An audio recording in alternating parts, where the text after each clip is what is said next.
le choix de Dieu. Tu es le choix de Dieu. Aïe, aïe, aïe, aïe, aïe, aïe, pas du lapin. Tu as consacré ta vie à Dieu. Par amour et conviction, un engagement éternel. Va de l'avant. Tu es le choix de Dieu.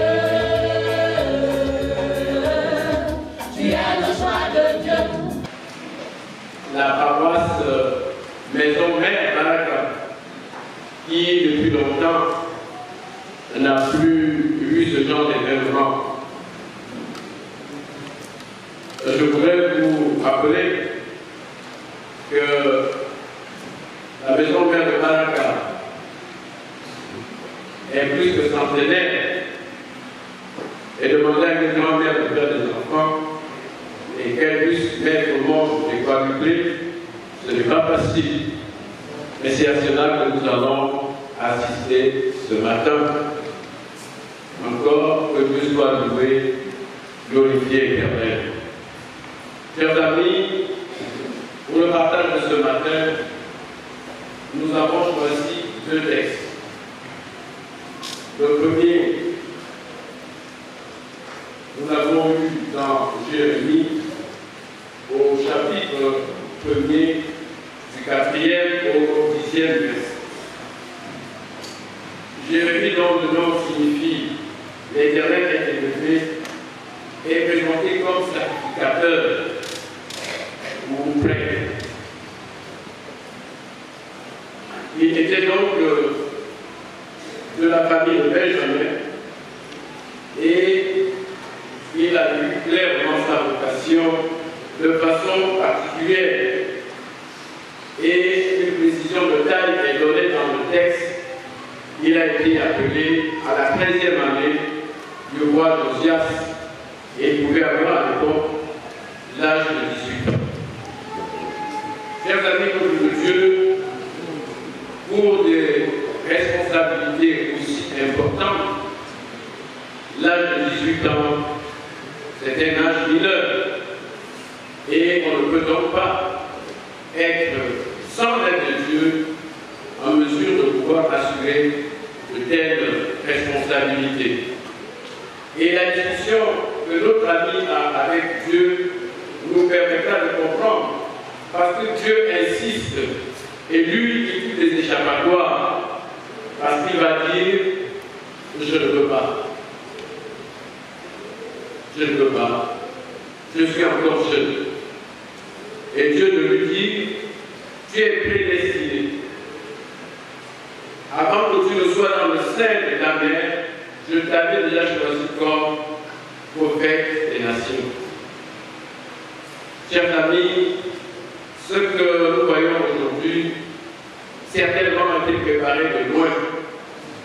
Parce que ce n'est pas tout le monde qui est appelé à devenir pasteur. Il y a des étapes à franchir. Et c'est souvent quand on est résistant, on arrive à parvenir donc à cette dernière étape.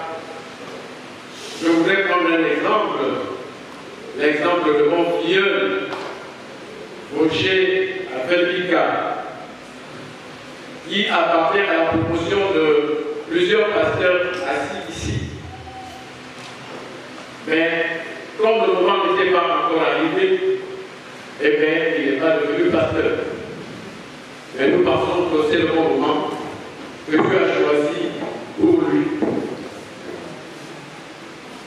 Jérémie va travailler durant environ 40 ans. 40 ans où la parole de l'Éternel va lui être toujours adressée dans la mission pour laquelle il a été formé avant même sa naissance.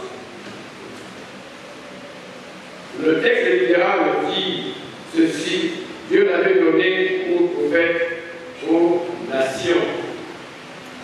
Le mot nation désigne les fils d'Israël, Juda, mais s'applique également au peuple voisin d'Israël, parce que ce n'est pas seulement Israël ou Juda qu'il devait parler au nom de Dieu. Comme on le sait, j'ai mis à adresser plusieurs prophéties à l'Éternel et au nom de l'Éternel à plusieurs peuples. Dans le verset 6, nous avons la réaction de Jérémie qui veut se soustraire de l'homme divin, comme je venais de le dire. Il fait un peu comme Moïse qui, lorsqu'il est appelé par Dieu, dira à Dieu, je ne sais pas quand. Et là est la grande difficulté parce que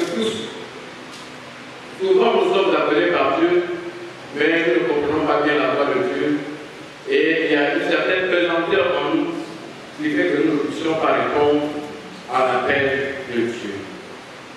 Et lorsqu'on voit de plus près, il présente la difficulté. Il montre à Dieu qu'à cause de sa jeunesse, à cause de son imaginité, il n'a pas d'expérience, ce n'est pas évident. Mais Dieu insiste. Et dans le texte, Dieu dit qu'il va toucher à la bouche de Jérémie. Il va brûler ses lèvres pour qu'il soit capable de parler, d'être compris. Ce n'est pas tout le monde qui peut parler au nom de Dieu. Il faut être choisi pour parler au nom de Dieu et surtout entendre la voix de Dieu. Jean-Vincent. Commencez. Verbe Bertrand. Elou Ézéchiel, à qui je demande de saluer l'Assemblée.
Monsieur l'élément pasteur, ici réunis, à pour les concentrés, recevez la bénédiction de la part de Dieu le Père.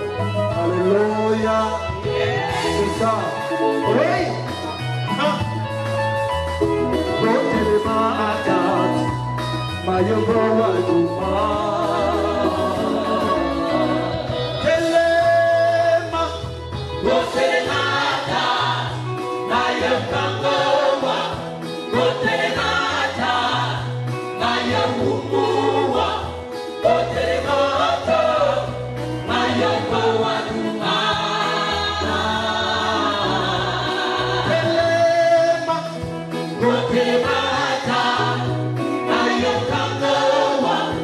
What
Alléluia. D'abord un sentiment de joie, d'élévation.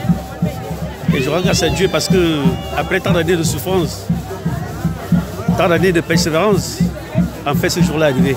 Je rends grâce à lui et je dis merci au président de l'église évangélique du Gabon. Ça fait plus de 15 ans, puisque c'est ma deuxième fois que j'ai repris l'école de théologie. La première fois, j'avais terminé, mais je n'avais pas été consacré. Mais cette fois-ci, Dieu a exaucé mes prières. Ma nouvelle mission actuellement, c'est de pouvoir mettre en œuvre ce que j'ai appris. Parce qu'en tant que proposant, on n'avait pas la possibilité d'être performant sur le terrain. Parce que lorsque tu es proposant, tu es limité. Maintenant, investi de bâton, là, je suis prêt à aller au combat, à combattre. Parce que là, je suis maintenant désormais investi de cet esprit.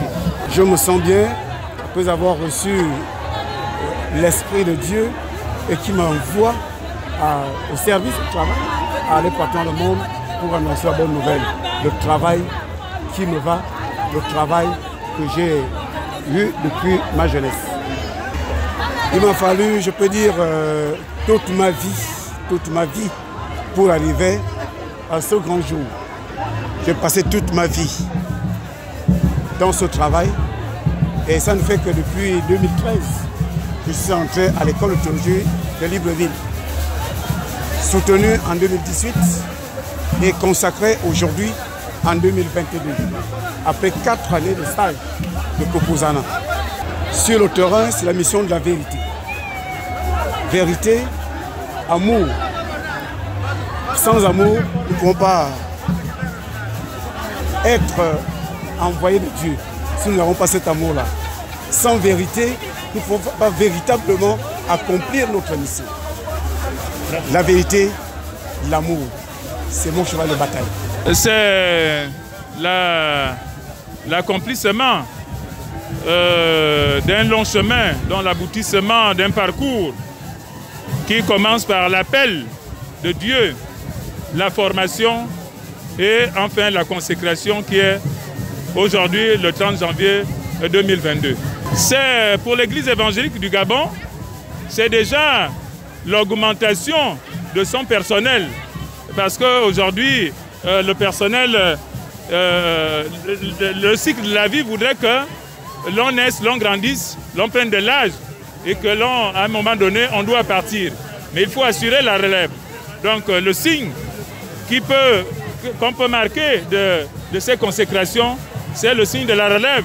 On peut dire qu'aujourd'hui, la relève est véritablement assurée au sein de l'Église évangélique du Gabon en matière d'ouvriers de l'Église, en matière de serviteurs, en matière de pasteurs.